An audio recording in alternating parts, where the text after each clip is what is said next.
straight out of Dallas, Texas. OCT to be exact, here on Bree More Productions. Hey, go on. Bree More. Bree More Productions. Hey, go on. Hey, go on. Hey,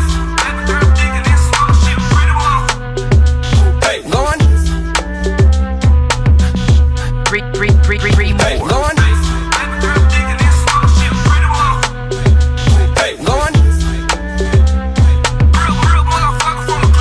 I love it. Okay, so look, all right, we got the motherfucking me, goddamn me. Triple D Diva in this hoe. Listen, Queen. You really you doing something. You working. So okay, tell us where you're from. For people who do not know, where you from and I am from both sides of the fence. I'm like two sides of the coin. I was raised in North Dallas predominantly, but also Oak Cliff. All my family lived in Oak Cliff, so like I'm old school. Every summer, spring break, Christmas break, you had to go stay with your granny. My granny lived in Woodtown, Texas. You know what I'm talking about? So Woodtown. You know what I'm saying? But I went to Berkeley High School, LV Berkeley in North Dallas. I lived in Lake Highlands District, but my mom and them was like, we didn't move to North Dallas for you to still go to no hood ass school. So I had to go to Berkeley. I grew up with Mr. Pookie though, you know what I'm saying? Lucci's a little bit younger than us, but I do know for real, Stony Crook for life, back in the day, you know what I'm saying? But I graduated from AW Carter. Alright, so you went to Carter, right? I came out of Carter, but I did go to Berkeley. I went to Berkeley all the way up until my senior year. And then my senior year, I went to Carter and I graduated from Carter. Okay. I'm real old. I love it. I love to put that in y'all face how old I am. I came out of Carter in 1996. You know what I'm saying? In the 90s. I survived the 90s. Yes. You know what I'm saying? Because it was a hell of a time in Dallas in the 90s. Like, gang banging was really, really real. So, like, it was certain bus routes you couldn't ride. Like, it was the truth out here. You know what I'm saying? But I'm here, and I'm here. Absolutely. Okay, so you are the OG Triple D Diva, you know what I'm saying? So how did you start doing music? Okay, so I've always been involved in music. I came up playing the violin actually. You can research and you can probably find it receipts too. I did play in the Berkeley Orchestra and the Carter Orchestra. I played the violin for like 17 years, all the way through college actually. So I can read sheet music, I can write it. Life though, I had to go to college and finish college, and I had kids, and then my husband had his own career, and you know what I mean? So as a mother and a wife, a lot of times we put our dreams on hold and on the back burner for the success of our family and our children. My husband and I have owned studios and music stores for like 15 years ago. So I mean, if you love music, one of them times you're gonna get your ass in the head and make some music. Yeah. So it really just kind of birthed itself. Kind of came on its own. So where's the music stores at for people who don't know? Like where can they find Armani Rose and Bushy on a regular day? So some history. We initially jumped off the porch with our first store in Motown, which is the old Keys Bazaar on Lancaster and Keys. We were there for like 10 years, long time. We also had a store on Lee Crest, which is right up the street, which was really monumental for us because my husband is Bushy, Mr. Oak Cliff. He had a best friend named Simo. Simo got murdered in front of that bank on that corner. So it was nostalgic for us to be in that neighborhood, in that area. And so the neighborhood just embraced us. And we just grew and we flourished, and it was like such a creative time in our life. Spliff Wayne from Fire Station Records was there, Mike Farm Ridge was there, Now You're Thuggin', Mo 3D's first album in Motown. It was us. That's history, I didn't know that. Yeah, we got to see some pictures, but I know y'all be looking shit up. So, 3 jumped off the porch there. King Dex, shout out to King Dex, he was there with his barbershop and his music was thriving there. Our little brother Young City, he was just getting his music off the ground. Big City, Sad City. Still big. Ducky P, our son Ducky P, Rest in peace, Ducky P. with his music too. You know what I I mean? Boy Lee was coming through there. C. Struggs was pushing his albums out of there. Man. It was just crazy. Legend. First Boom Time movie. Like, it was just off the chain in Motown.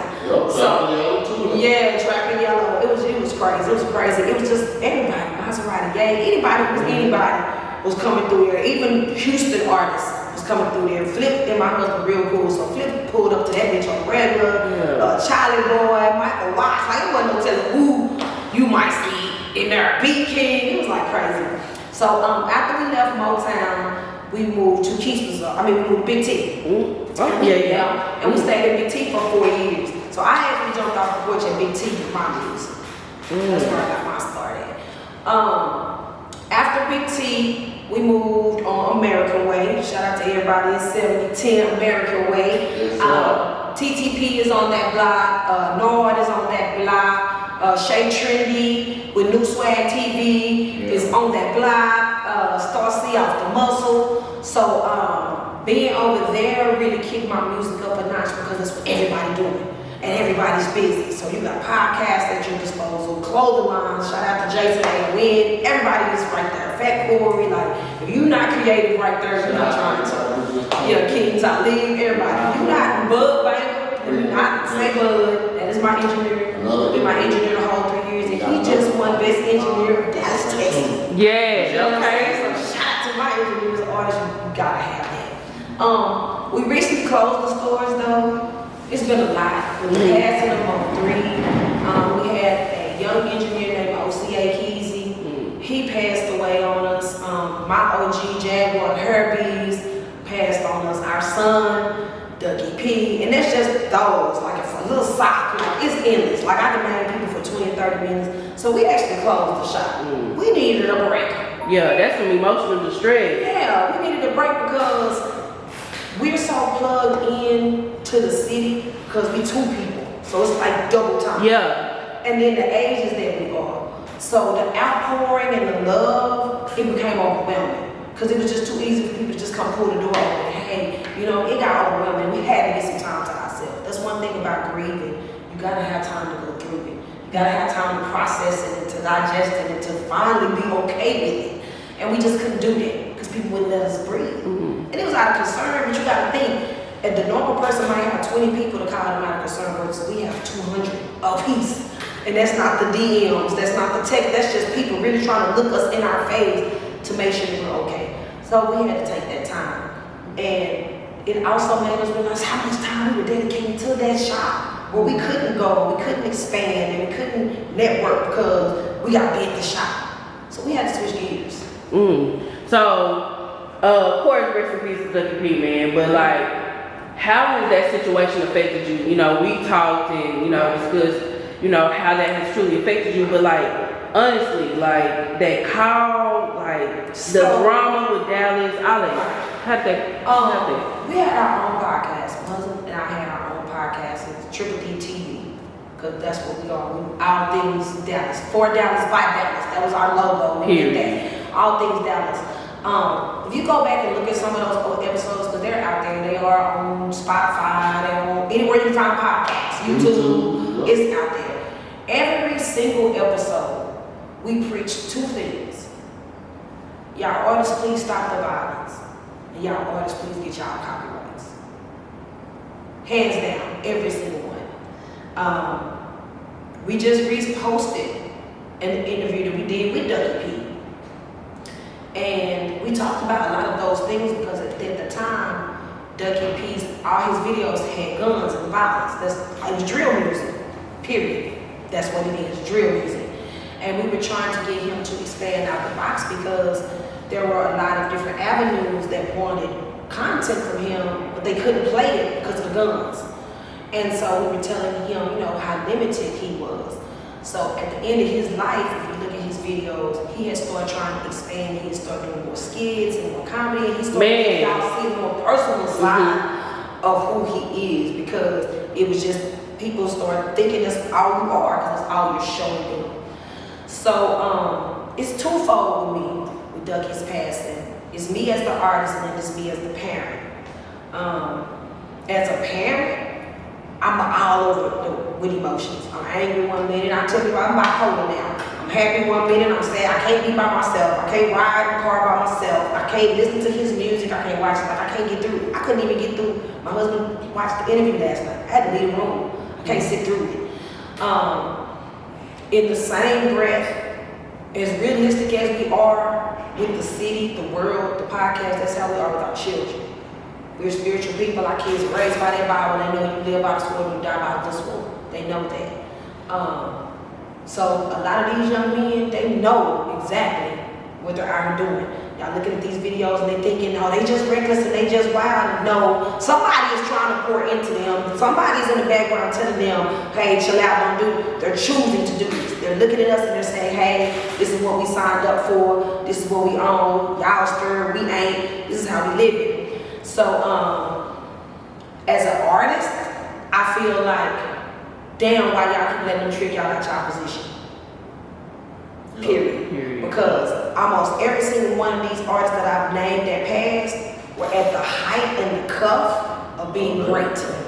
Like, I'm talking about like greatness. Mainstream artists and record labels and all kind of stuff has started coming to me. Every person I've named, they had opportunities that older artists like us pray for and wish for, and they let the devil trick them out their spot because nothing not here.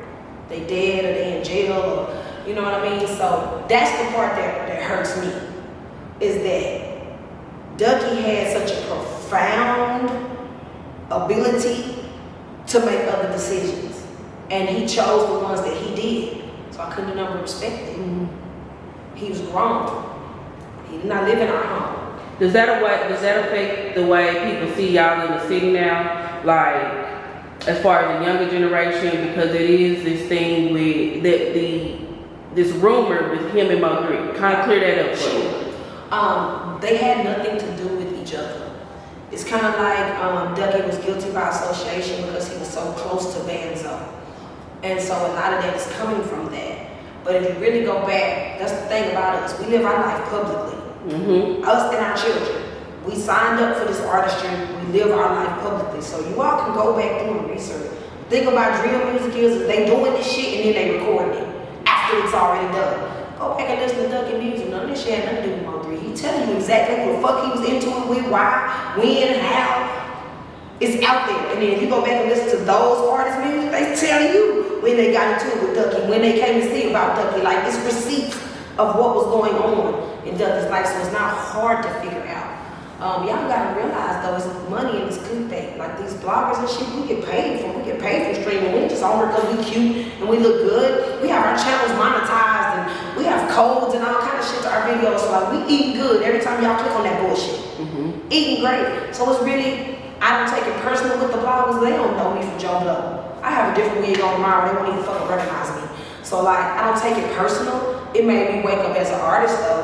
Mm-hmm. It made me wake up as an artist because y'all must think it's something lucrative here to even be talking about me. So it made me like kind of redirect myself, because like one day it might be TMZ and my goddamn bullshit. You know what I'm saying? Like I can only imagine what Cardi them go through. Yeah. This ain't shit compared to, you know what I mean? So it made me tighten up shit in that manner as an artist. Does it make you move in the city differently? I be outside every day, like Mo 3 said. I ain't never stopped coming outside. Me and Bushy had 5 children. Ducky was one of 5. He was the oldest. Our children are very busy in the city. They popular and stars in their own right. Everybody knows Ducky's little brother Triple D his ass all over the videos, hopping and jumping and waving. He raps. One of our daughters is on a dance team that's year round. They compete against dancing dolls and she's captain and all kind of shit. So like, we can't not be outside. Right. I've always been a selfish person. I will admit that. My husband is a very unselfish person. We had to learn each other's roles. I had to become unselfish to survive this. And he had to become selfish to survive this. But once again, it made us tighten up as artists. And we can't move like everybody else because of how people do view us. We feel like we just Bushy and Armani. But to other people, we're stars and we're, you know what I mean? So it kind of made us realize that too. Yeah. Like we can't put our kids on social media the same way we used to. Now there's people trying to talk to them in the grocery store. Yeah. Stranger danger, or you know what I mean. We can't put our location because we at our mama house eating Sunday dinner. You know what I mean? So we old school, like to this bank account reflect what y'all on it. This today's world is so about perception. Yeah. Until they don't even care about what's because they real. look and they see, oh damn, Armani, your video got 20,000 views. Armani got $20,000 worth of bills too, though. When I can cover them with this rap check, I'll be impressed with myself. You know what I mean? But until then, I tell them I'm right with y'all. I'm still grinding it out with y'all every day, so I gotta be where y'all are. I can't be all snooty and uppity just because I'm on TV today. That was one check, one time. My bills come every month. So it's like it's about the residuals. Yeah, it's about the residuals, and that goes back to the other thing that we preach, and it was copyrights. Like that's the biggest thing about Dallas. We got so much fucking talent, and don't nobody have no paperwork. So other artists are coming here and they stealing our shit, and they going back to Cali and New York and we making our shit, and oh my then God, and making millions of dollars, and we still stuck here doing the Dougie in the fucking. You know what I mean? So what happened? Oh, yeah, Snoop Dogg was saying in the interview the other day that he never had paperwork on Murder Was the Case. Never had published to this very day. Somebody else is still eating off that he would never see. The Chronic album, any of his old shit, he had never seen a dime off that shit because he didn't have any paperwork. So he was like, now he's good because he's learned, and so he makes sure he has his publishing and all that. But that's still a check. That was the big money. That's what's still spinning right now. And everybody don't want to hear that smooth lion shit in the club. They want to hear that original Jada Juice. You know what I'm saying? She eat her own. You know what I'm saying? So, man, and that's just one. But I'm gonna give you a good example. I'm gonna give you who really, really turned me on and got on my ass about this copyrights when I jumped out the porch of my music. Wireframe. Wireframe has a song, Pull Out the Man, say that. Okay? Jumping. To this day. Dallas classic. This is what he told me though. He said, Armani, I'm just talking to you because I know how you are about that computer. And I know if I challenge you, you're gonna learn it from me. He said, but I'm really not a rapper. He said, the only thing that made me Pull Out the Magnum is that I was on the Mr. Hit That whole song. Call me Mr. Hit That. That was Wireframe singing that. He not gonna one down. Has no paperwork. Yeah. I didn't know it was him either. That's one of my favorite. He knew it. But now that you playing it back in your head, that's how I heard. That is Wireframe. He couldn't eat off that song, so he said, well, you know what? I'm gonna write another motherfucker. And I'm gonna make sure I have all my paperwork right on that bitch. And he gonna pull out the Magnum. And he eat to the very day. He not even an artist talking about that. He wanna be at home. I had Pull Out the Magnum on my radio show. Okay. He owns all his paperwork. Whether it's clean or not. And he'll be 85 years old and his great-grandkids will still be getting residual income off of that fucking song because he has paperwork. What is the disconnect with artists and paperwork? Because that happens to so many, especially in this time, because people can easily get a microwavable hit. That's twofold too. So for like our generation, we just simply didn't know. They just simply did not fucking tell us because back then the game was to be sold and not told, and we didn't have a bag to buy shit. Just period. In this new day and age, it's because they're too worried about being fucking popular, too worried about clout, too worried about streams, likes and all that shit. But if you can see them streams and likes really turn into dollars, you would be just as eager, right? I'm gonna give it to you straight out the horse's mouth, right? Bullshit. Bro, why you gonna get your being around shit here, bro? Man, I went on there, bro. That shit was hard, bro. Fuck that shit. Don't want to read. Don't want to read. Do you hear me? Don't want to read. Do not. How come it's too complicated for you to fill out the application? It's the paperwork. But no, look, it's so serious. We only, as a label, Triple D Music, we only offer single deals. We're gonna work this one song. We're gonna see how you do with this one song. If you work that motherfucker, then we'll come back and talk about maybe signing you or like, cause people microwave, like say they wanna be pop in, pop it out. We picked 3 artists. Do you know all 3 of them looked me in the face and said, can't you just do it? Because part of the deal was, I'm gonna teach you. We're gonna sit down and I'm gonna teach you how to do this shit. So after this single, whether you stay with us or not, you still know how to get your and hand. this motherfucker can't fuck you. Man, if you want that big rap. I just want to rap. My money, can I just pay you to do it for me? I'm already doing it for y'all. For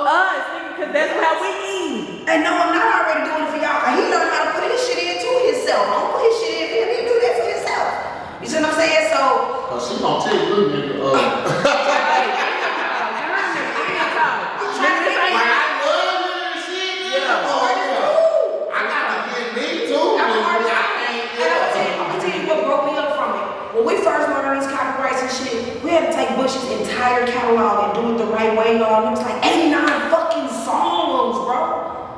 Like 89. And that ain't even all this man's songs. Then we had Mondo Brown. Shout out to Mondo. Mondo had 77 motherfucking songs. And you had to go back and do all of that paperwork. We had to go retrograde for them. Cause none of that shit was right. We had to go retrograde for them. At a time where we're studying, we don't even really know what we're doing. So what is the process to get it in, to get it right? What is the? I'm gonna give y'all a couple of the basics of still the games to be. You heard me? A couple of basics. You want some more, you got to buy it from me. I'm not tripping with Zoom that shit. Heard that. Because I still want you to learn for yourself. Because I'm not gonna keep doing this for y'all. Yeah. You gotta get it for yourself. I pride myself on it. Learn for yourself.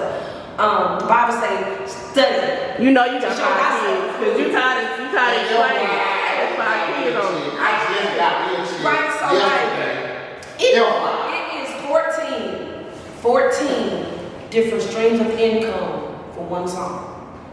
14. Most of y'all know BMI or ASCAP. Okay? BMI or ASCAP. On the basics, that's usually what they That's not copyrights though. That's performing rights. That's what I call PROs. You still don't own your music. That's one of the jewels I'm gonna give y'all. Start there now. BMI ASCAP is good to start there, but that's not you owning your music. The second thing that y'all all know is distribution. That's your TuneCore, your CD Baby, DistroKid. Those are distribution companies. You still don't own your music. That's just 2 of the 14. You still don't own your music. So, the jewel that I'm gonna give y'all is, ask Siri, what company do I need to go through to own my music? Hey Google, how do I own the copyrights to my music? That's my jewel, y'all.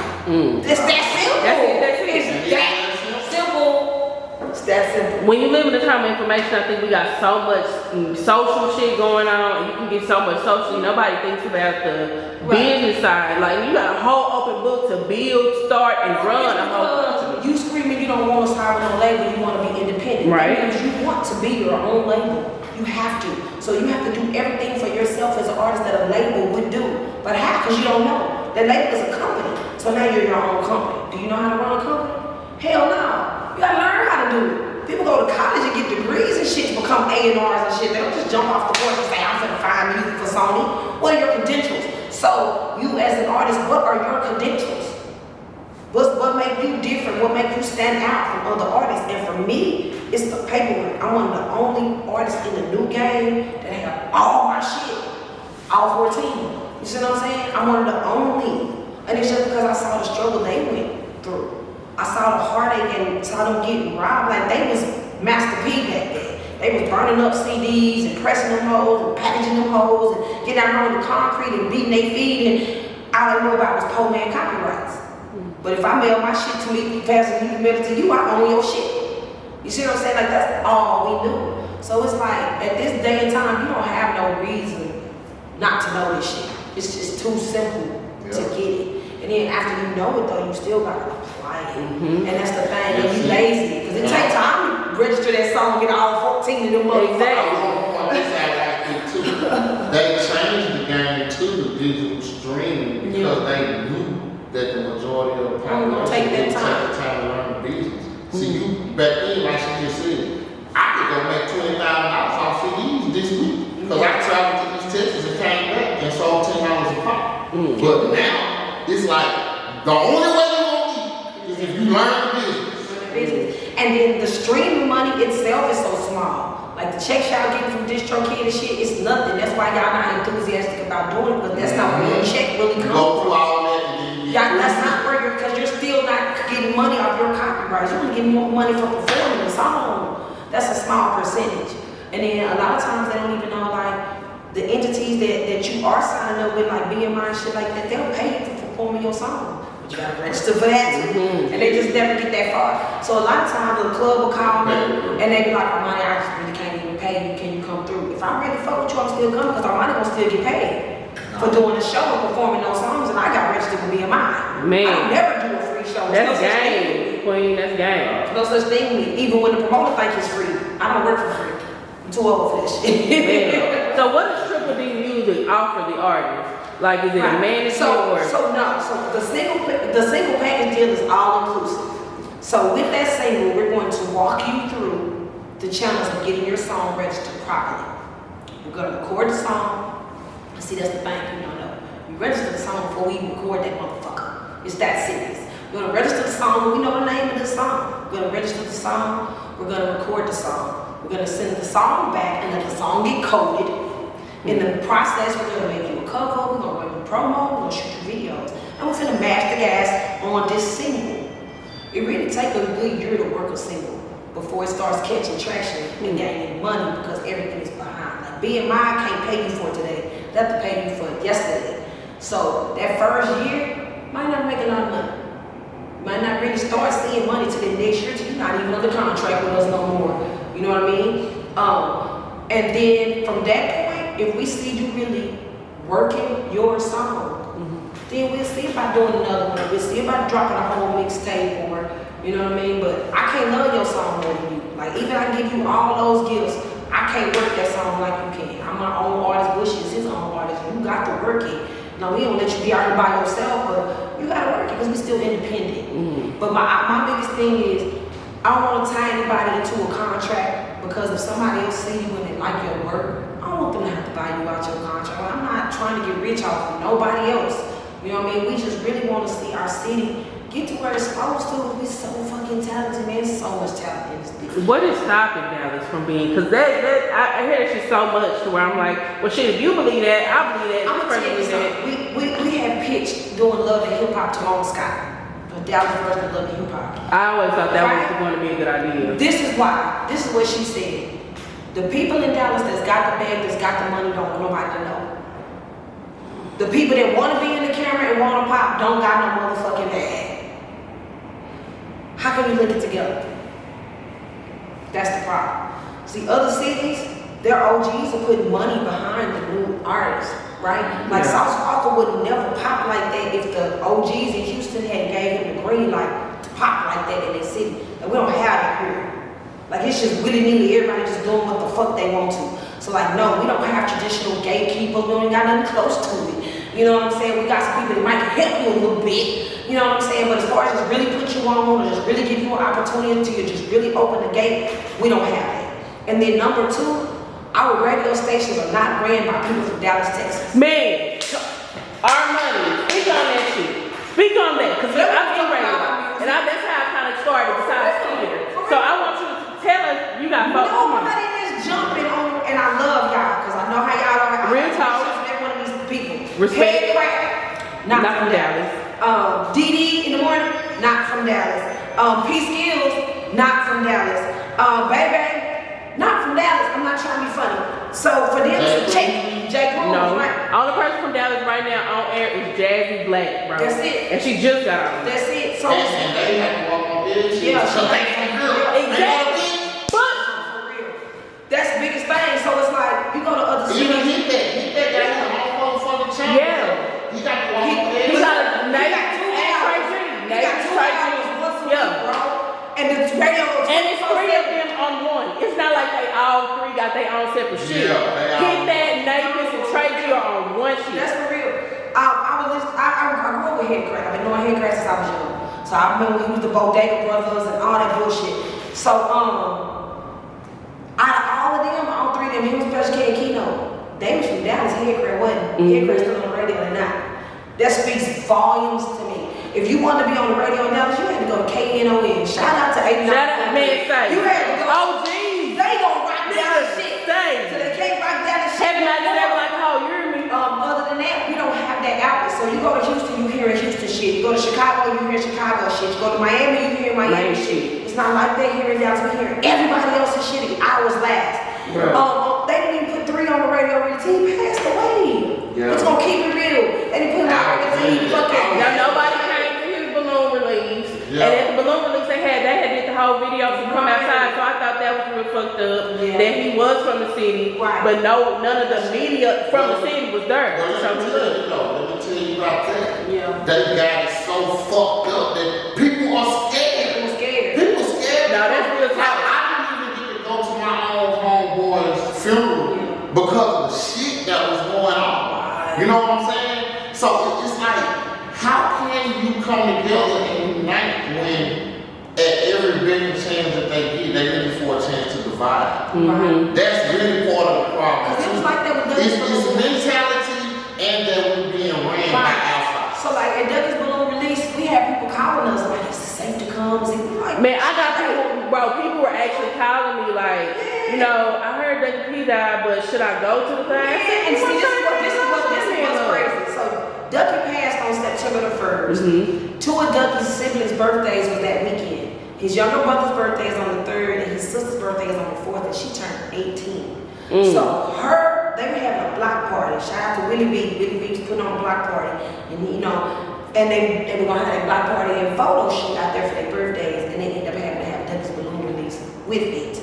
So it was a celebration of their lives. So like it was fun. We had a great time. The kids, little kids, big kids, like it was wonderful. His father was out there. The artists that performed were so fucking dope. And they was all from all over. They was coming from Louisiana, from East Texas. It was lovely.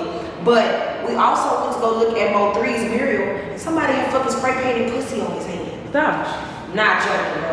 Yeah, that pissed me out. So it's just like I don't know where the disrespect comes. It's like we were taught that you did not speak ill of the dead. Like that was a golden rule. Like you just did not do that because what other punishment is there past that? All right, Armani. So I want to discuss the cheetah situation. All right, because listen, that had to be hot. Okay, I got sent shit group chats. I sent to the group chats like nigga. So look, the episode is old. Y'all just not seeing it. How old, bro? Oh, okay. A year. It's the beginning of Corona. That's Yeah, why it was at the very beginning of Corona. It's just now that it's not the first time it's being aired. It's just the first time that like the majority of people are really catching it. Because I guess it came on at a reasonable time. Like cheetahs usually come on late night, Saturday night. You know what I mean? Yes. Yeah. So I think this was the first time that it came on at a reasonable time. And so that's why so many people caught it this time. And then with our names being where it is in social media, Ducky's passing, it was just at a height. But like this ain't the first crazy or wild shit that's happened to me in my music career. You know what I mean? But it's been kind of good and bad, right? So like the people that felt for Mondo and shit, like they like really went in on me. Like how could I do that? Or, you know what I mean? But overall, I think 'cause it's so old to me already, it's like I was over the shock. Like if it had just happened and then it went viral like that, it would have still been fresh. But like when it was recorded, when they came and they busted us, it was a lot of people outside and they were going live. So it like had already went viral. And like I ended up changing my hair color that week. Like it was crazy. Like bitches was like on my ass. Like they were heckling me. Like I couldn't just even go to the grocery store. Like bitches was shouting shit to me at the grocery store. Like yeah, it got real bad. It got real bad. So like, I had to switch it up and you know what I mean? Kind of chill for a while. But it's just funny to me now. When I look back at it, it's real funny. I got to actually build a personal rapport with the cheetah of all cheetahs himself, Mr. Peter Hanky. Gunn. Yeah, Mr. Hanky. Because I roasted his ass. Because I'm like, bro, you like the king of cheating. Your career is built off cheating. Like, how dare you even have any? But that's why they gave him that raw. Right, and a lot of people think that me and Bushy like just hired him or like it was like a spoof or like no, like Cheetahs really hired this man for their season to be their host. Like I didn't even know that Cheetahs was getting revamped or like none of that shit because the owner of Cheetahs had passed away. Cheetahs always been shot in Dallas. I don't know if y'all know that. Cheetahs always been shot in Dallas, but the man that owned it passed away. And I think like legally they didn't know what to do, so we didn't even know Cheetahs had got back on or that they was filming or nothing. We were surprised as fuck when they busted up in there like that. So y'all did not know. You know. God damn. So that was like honest people's reaction. Like all my homeboys, my crib homeboy was outside. He was like finna pull his pistol and shit like that shit. now I saw Bushy reaction. When I saw that, Well, his it's a lot reaction, that I was said, edited damn. out. I guess eat, but like that outside, we was out there for like damn near 45 minutes. They just had to cut it down that short, but like, for some reason that day, American Way was just crunk. The block was crunk that day. It was beautiful outside. I think it was like one of the first days everybody got to come back outside because of Corona. It was live outside. Like when I went over there to chill with Bushy to eat lunch, I was like, damn, there's a lot of people outside and shit, because there's usually nobody outside over there like that. So I was like, damn, this shit is crazy. So I was already kind of worried that maybe somebody might come under or something. My hair was fucking turquoise. You know what I mean? So I was kind of worried about that. So I was, but when them cameras came out, I was like, what the fuck, bro? Like we could hear the door slamming. So Bush got up and looked out the window. He was like, oh shit, here come Mondo. Mondo is mad. Oh my God, bro. I never seen him that nigga. Like Mondo a real cool person. Like I ain't never seen him get out of character like that. So that's why I didn't really just talk to him too much. Like Peter Guns had to make me talk to him.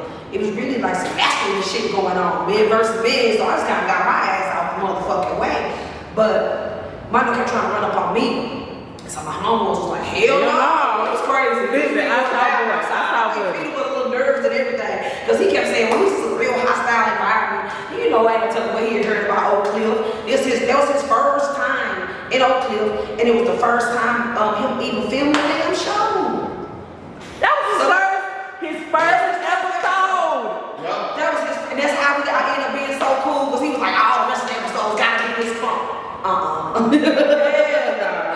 You could have got popped. It was crazy. The good thing is though is that I got to like represent my music and shit, because that's what it was really about. It was like Bush is so supportive when it comes to my career and my music, and so like I got to represent that I was an artist, even though it was a negative situation. Yeah, I like how y'all turned it. Yeah, I still got to represent myself as an artist. So that was dope. I couldn't ask for it. No, how did that affect y'all relationship? With y'all being in the spotlight, Bushy being an OG in the city. Me and Bushy been friends since we was kids. We were friends way before we were ever lovers. So y'all like so our bond is like this my nigga, this my partner. Like sometimes I'll go to give him death and be like, damn, boy, give you a hug or kiss and stand. Yeah. You know what I'm saying? Like this really my partner. So like he already knew me, the real me, before I ever drop a song or whatever. So for us, we goofy and shit. Like at home, the Ducky y'all see at the end in his video, that's us at home for real. You know what I'm saying? We call ourselves the Beasley Bunch, like the Brady Bunch. Like we have fun, we play with our kids, like it's hilarious in our house. So we sit back and watch that shit and laugh at that shit like a bitch. We slow mo that shit and pause that shit. It bring up memories that we didn't, parts that we didn't see out there and all that shit. So it's fun. We're gonna always turn them. Yeah, it's fun. Cause and then the thing is like everybody be on our ass about our ages, but we like shit, we older than bitch. And y'all be having fun. Y'all be having fun. Like y'all, you can tell even the energy when y'all move together. That y'all really love each other. That y'all really move as a unit. You gotta have a friendship, man. Because how you gonna stay with somebody 30, 40 years you don't like them? It ain't gonna work. You know what I'm saying? So you gotta like really enjoy the person that you with. Company, like it's so serious, like we don't go out. If I can't bring him, I'm not going. Like my own girls don't have to call me and say girls trip, bitch, I ain't going if he can't go. Yeah. You know what I'm saying? The same thing with him. If it's somewhere he got to go and I can't go, like I'm finna cut it short. It's like you know what I'm saying? People say we can join at the hills. Yeah, y'all are. When you see Bush, you know you see our money. People get mad if they see one of us and don't see the other one. Like she was sitting there. Yeah, I had to leave after the show because they were, what's going on? Even when y'all came there, I said, I feel like she's gonna bring Bush, but we gonna see. And I said, as soon as I heard his voice, I said, she probably gonna do it. I don't have fun without him. Yeah. I don't have fun with him. The same thing. Like if I go too long without calling, he gonna text or something and be like, babe, okay, what you doing? Like, yeah. That's that real love. Yeah, that's us.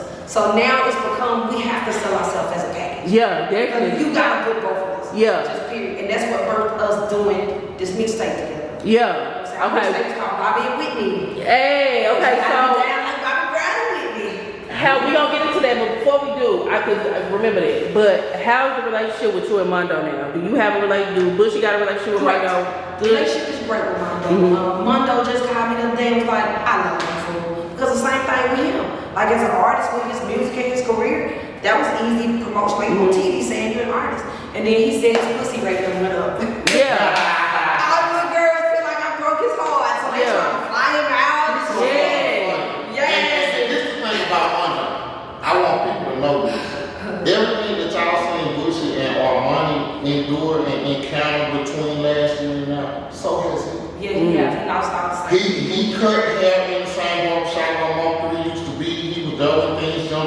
signing. He was on the label when Keezy died. He went through everything that we went through, and y'all still see him laughing and having fun. He has not one broke down the way we had. And he was there. Through all of it, he was. So, for me and Mondo, it's kind of like the same thing. I wish we already had such a profound friendship and an understanding, because it was me that convinced him to come to Triple D Music. You know what I mean? Like, so, that'll never change. Mondo is like such a open person. I told him he need to be in a poly relationship or something. I can't see Mondo being with one person. He's so many people within himself. Like, I'm like, oh my God, you don't know what personality you might talk to. Like right now, he's on this super dancer, rock and roll type shit. Yeah. You know what I mean? So ain't no telling what the fuck Mondo might do. Super depressed. Everything was just down. Right? He's like, you know what I'm saying? So I like to see growth. And we like what he brings to Triple D Music. He does too. And we patching that shit up. It's just as an artist, as a dope artist, he's just too talented to let me go. Yeah, and that's how it's supposed to be. So this Bobby and Whitney album, is this y'all's first album together? It's our first album together. Okay. It'll be a classic. I mean, officially together. Yeah. The only other song I think we had before this, but we had Dome with me, him, and King Talib. He didn't have a verse though. He only had the hook. And then we had Lesson, which is me, him, and Dirty Black. Shout out PG. Yeah. On there, but it's always somebody else. So me and him didn't have any songs or just us together. So how was it like making that album with him? We've always joked that we was on some like Bobby Brown and Whitney type shit, because other people look at it and be like, oh, they drug addicts. But no, we look at they love. Like they rocked regardless. Like if you look at that movie, they was crazy as fuck, but they loved each other. And then we were listening to rap songs, and like it is so many rap songs that have a reference to that in it. Got it down like Bobby Brown and Whitney. Yeah. And so that it just kind of it birthed itself with that. Yeah. What's your favorite? What is your favorite song on the album? So we have a song that is produced by Fred Lawton. We love it. That's me. Anyway, that's my favorite. And it's just because it's a real high energy, up-tempo, upbeat song. But me and him came so completely different. It reminded me of Bun B and Pimp C. Man. Because they used to write separately and they verses be completely fucking different. They just melted together. So that's what that song represents to me. And I like it because I can see my growth as an artist. Yeah, I'm excited to hear it. When is the release date? Oh Lord, we don't know. We keep pushing the release date. So when is I need to, okay. The name of that song is Hold Up, right? Hold Up. Yeah. Hold Up. So that's the last one y'all have to record? We have so much shit. We trying to narrow. I know y'all have like a strong catalog. Yeah. We have one with Charlie Boy. Crazy. We have one with Joelle, who used to sing all Pookie and Lucci's. Oh my God, this got a lot of bro. I'm amazed at who all is following on this album. Charlie Boy, oh my God, when Charlie Boy left the studio, me and Bud was in that bitch trying to call wheels. We kept rocking poles while he was in there with us. Man, I'm like, Charlie Boy is on the fucking album. And everybody knows now, she keep growing so quick and so fast. Ain't no telling. Buttergo Harder blessed us with a verse. We redoing Thug Passion, Tupac's Thug Passion. But I think we're gonna redo it again because Buttergo Harder and Dirty Black are together, and they are pushing their project. So I think all four of us need to be. So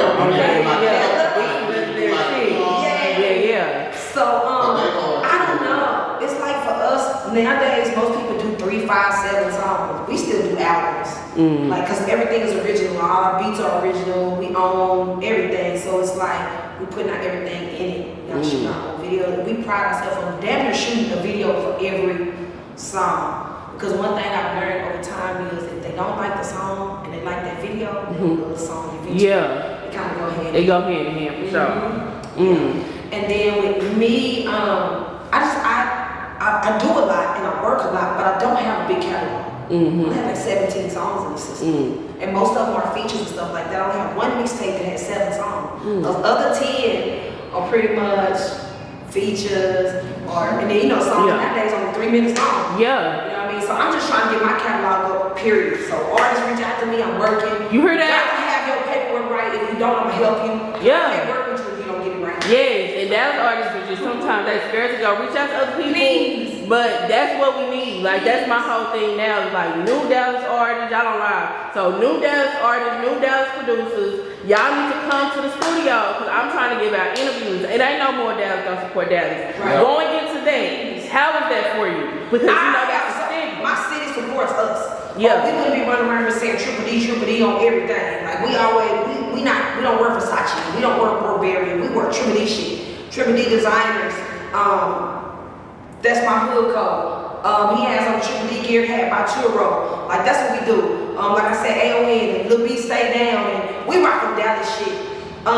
So where does that stigma come from? Right. To me, if you feel like Dallas artists aren't sticking together, you one of the artists that's purposely not sticking.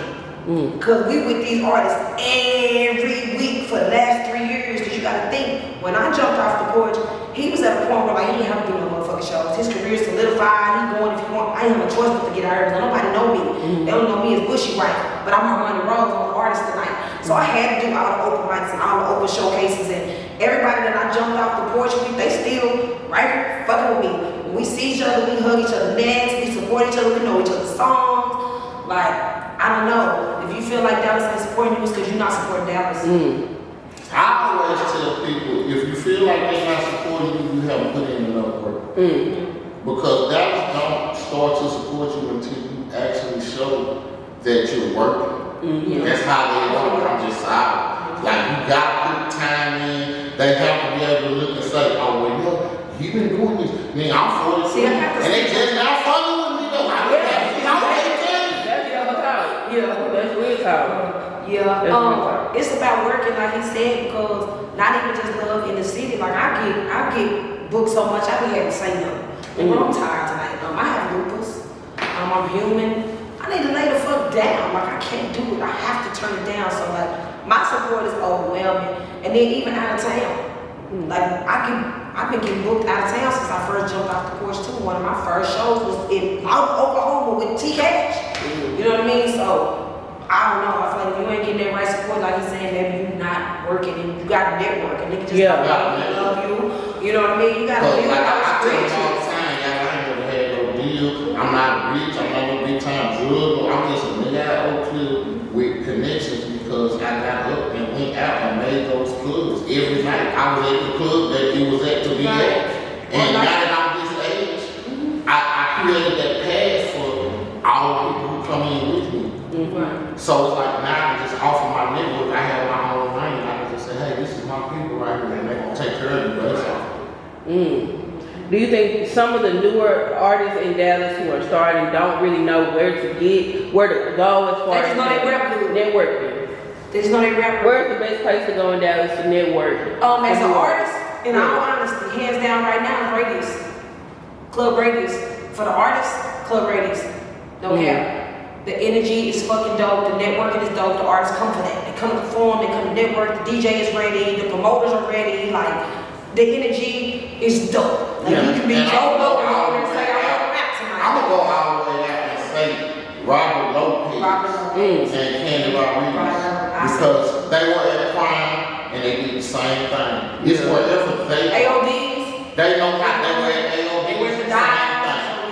So they know how to treat people. But Robert Lopez and Candy Rodriguez, y'all gonna fuck with them as artists, man. They gonna make sure you see that stage and be heard. And then the perfect podcast and studio too is Villa Coola. Villa Coola over there with Finesse Kenny and K-Rock and Londa and man, perfect place to network and grind, and they gonna open the doors up for you. They gonna patch you in or whatever you need help with. You know what I mean? That's just what they is. A lot of people got that stigma, oh, it's South Dallas, I don't want to go. Keep missing the boat if you want to. Man, it's a whole white money in the studio now. They're going hard in South Dallas, Texas. Yeah. So, you know what I mean? And that's what real people are, in my opinion, too, because they people who actually represent the struggle. Yeah. So they looking to, man, let's just support each other and do it because we ain't got no other way. Yeah. If we don't, we can't just buy our way through. So if we don't support each other, we ain't gonna get nowhere. Yeah. And that's why I like to go to the trenches and go still right. fuck with And those. then us, we're the dumb movement, you know what I'm saying? We're going dumb, and that's Dallas United movement. We are part of the Hustle Man family. So So y'all can look us up, y'all can look Hustle Man up. Our roster is crazy. We have everything from producers, engineers, dancers, videographers, like that. Our dumb network is crazy. So you can reach out to either one of the three of us on that, and we can plug you in with somebody to do something with something that you trying to do. Yeah, real talk. What is your favorite? Who is your favorite, if you have one? A Dallas artist that you feel like don't get enough love and nobody really noticed it. Who is that for you? Oh my God, there's so many. I know. I'm gonna say right now, hands down, Beginner. Cause it's kind of like what you were saying. I don't feel like he really know the avenues that he should go with his music and his disposition. He's such a humble dude. He goes so hard. You know what I mean? He remind me a lot of people. Yeah, he does. I used to tell him that all the time. When we first started building our friendship, I used to tell him that all the time. And then secondly, hands down, Fat Corey. Fat Corey, bitch! Fucking Fat Corey. I swear to God, as far as just bars and beats and stage show, I don't know nobody that's fucking with him. Very slept on. That's the Dallas stupid ass slept on. The Dallas Heavy D. I swear. Real talk. I swear. I'm talking about like I put on a hell of a stage show and I sit in amazement. I mean, this nigga sweats through his shirts at his stage shows. And I'm talking about like hitting every lyric, like that means something to me. Cause I see artists get up all the time and don't even know their own fucking lyrics. So he gonna hit that hoe. He gonna hit every song, every word. Like he wanna open the show. Cause he already know his energy. Yeah. So like hands down for man. For real. That's real talk. Bush, who you got? R.I.P. NSG Stats. Real talk.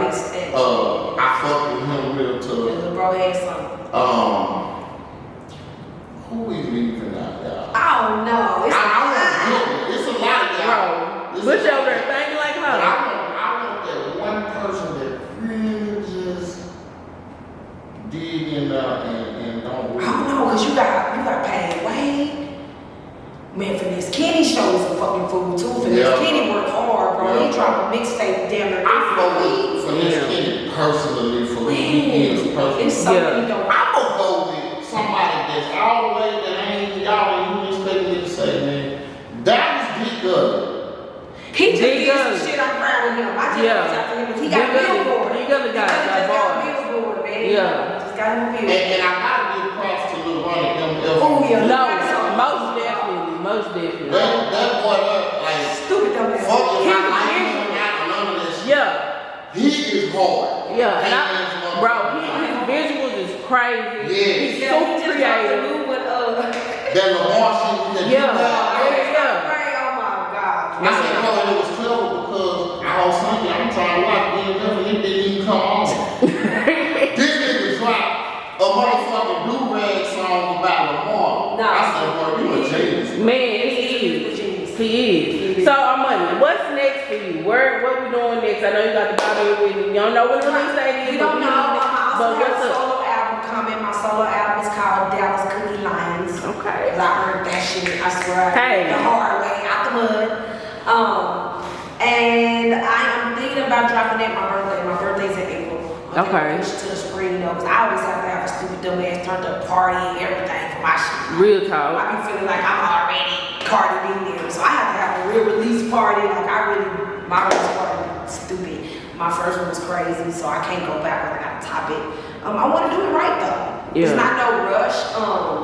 I got so much music that we feel like it's doing numbers, but it's still some people ain't heard that shit. Yeah. A lot of people ain't heard that shit. So I'm really still grinding on the shit that I have. Yeah. It's still so fresh and it's so new. That's real talk. Where can people find your music at, your podcast? My music is everywhere. My music is on every single platform. Spotify, Deezer, iHeart, Pandora, TikTok, Facebook, Instagram.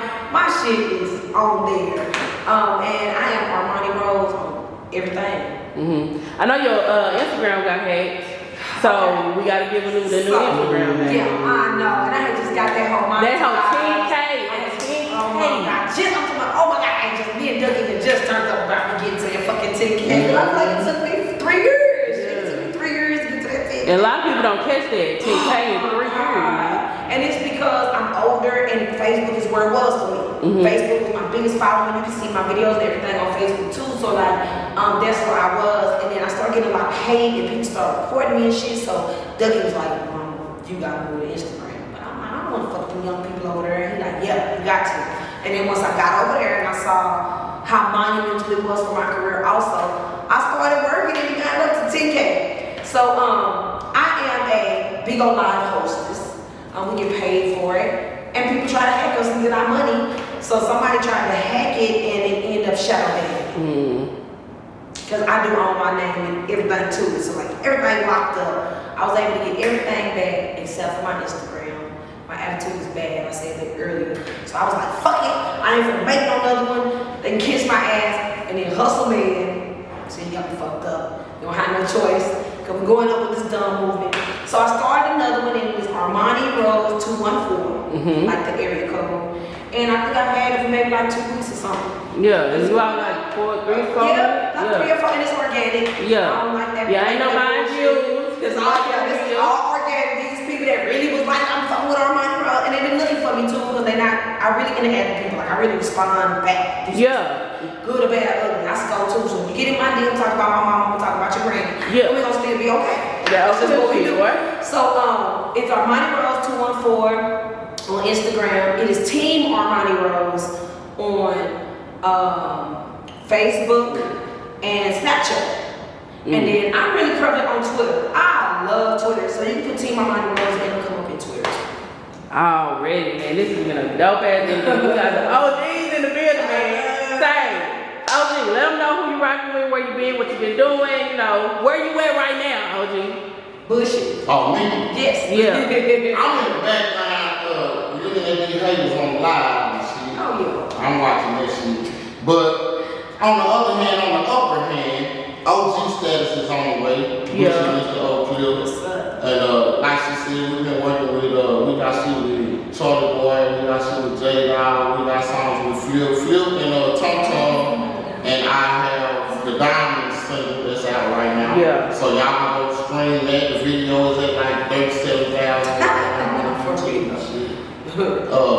Man, we just working like, with me, I don't really give a fuck about none of this shit, y'all. Like, I really genuinely, I was already pushing my music before Ducky was born. I was pushing my music the week before Ducky passed. And I'm still pushing my music now that he's gone. And I'm gonna put him in the mix just like I did with all my other partners and shit. We had love from 03, I want y'all to know that. All those accusations are false. The way that they tried to treat y'all into thinking that all that shit had something to do with something, it was all just for views and likes. So if you believe that and you're rocking with us, you're rocking with you, Triple D Music, MUCIK, at Mr. O'Clip, at Armani Rose 214. And that's that on there. And this is Armani Rose representing Triple D Music, Dallas, Texas, man. And I have killed it on Bree More Productions, baby. Bree more.